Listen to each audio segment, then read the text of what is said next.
Assalamualaikum warahmatullahi wabarakatuh. Bismillah, alhamdulillah, wassalatu wassalamu ala rasulillah Sayyidina Maulana Muhammad ibn Abdillah wa ala alihi wa sahbihi wa mawalah amma ba'du. Para sahabat sekalian, dimana saja Anda berada, kembali kita ketemu di tongkrongan Gubuk Faidah. Kali ini kita akan bahas tentang masalah Bek Najasyi. Apa sih pengertian dari Bek Najasyi?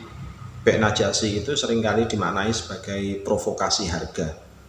Ada yang mengatakan semacam itu. Bahwasanya Bek Najasyi itu, kalau menurut Syekh Ibnu Hajar Al-Asqalani, beliau menjelaskan bahwasanya wa fi syar'i azyadah fi thamani sil'ah mimman la yuridu syira'uha liyaqa'a ghairuhu fiha. Sumya bidzalika li'anna najis yuthiru raghbah fi sil'ah. Yang dimaksud dengan Bek Najasyi itu adalah jual beli. Jadi jual beli yang mana di situ ada provokasi harga, tujuannya untuk menambah, untuk menjadikan harga barang itu sebagai meningkat, disebabkan karena seolah-olah ada penawaran-penawaran yang sifatnya adalah penawaran palsu. Tujuannya untuk meningkatkan rating dagangan. Jadi untuk meningkatkan rating dagangan supaya orang itu terjebak, atau pembeli lain, calon-calon pembeli yang potensial itu terjebak ke dalam kelompok tersebut, sehingga kemudian dia membeli dengan harga yang menjadi lebih tinggi. Praktiknya biasanya kalau Bek Najasyi itu biasanya adalah dilakukan dengan jalan, misalkan ada seorang penjual terus kemudian dia punya 4 orang anggota yang disuruh untuk pura-pura menawar barang dagangan. Jadi tujuannya itu untuk mengelabui orang lain atau calon pembeli potensial yang melihat bahwasanya, wah, ini pedagang ini ramai kelihatannya. Kalau pedagang ini ramai berarti ini mungkin makanannya enak, mungkin karena dagangannya bagus sehingga kemudian menjadi ramai.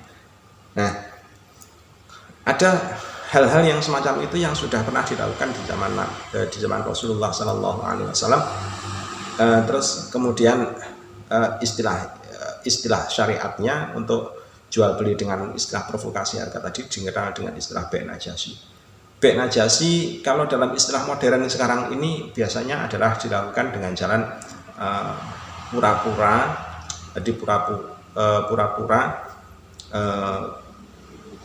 meningkatkan sebuah reputasi dari sebuah lapak online misalkan, atau pura-pura untuk meningkatkan reputasi bahwasannya orang itu banyak yang percaya dengan dirinya, terus kemudian dia menggunakan sebuah mesin robotik, mesin yang untuk memperbanyak subscriber misalkan, atau dia juga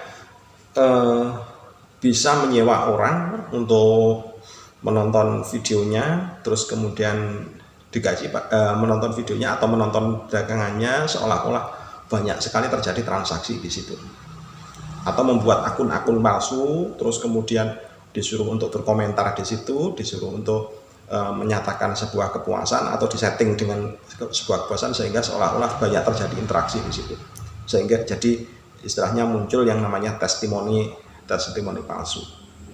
Nah, karena melihat bahwasanya praktek Bek Najasyi itu tujuannya adalah untuk untuk melakukan khati'ah. Khati'ah itu adalah penipuan terhadap calon-calon konsumen, untuk menjerat calon-calon konsumen. Maka dari itu hukum dari Bek Najasyi ini hukumnya adalah termasuk hukum yang diharamkan. Dari menurut Syekh Ibnu Hajar Al-Asqalani hukumnya adalah haram. Tetapi menurut Imam Ar-Rafi'i di dalam kitabnya, beliau menyebutkan bahwasanya Bek Najasyi ini kalau misalkan itu kok terjadi pada jual beli, maka jual beli yang terjadi akibat pengaruh dari Bek Najasyi ini hukumnya sah, tapi pelaku yang melakukan Najasyi itu dihukumi sebagai telah berbuat maksiat. Artinya bagaimana? Pelaku Najasyi, pelaku yang pura-pura membuat, jadi yang membuat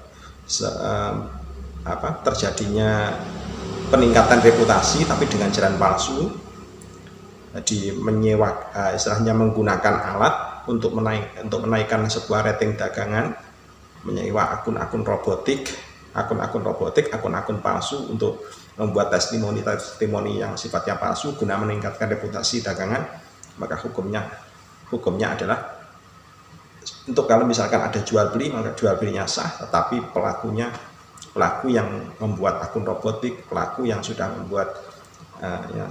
membuat testimoni palsu tadi, itu hukumnya adalah dia sudah termasuk kelompok maksiat dan kelak akan bertanggung jawab di akhirat. Ingat bahwasannya siksa di akhirat itu jauh lebih berat dibandingkan dengan siksa di dunia. Assalamualaikum warahmatullahi wabarakatuh.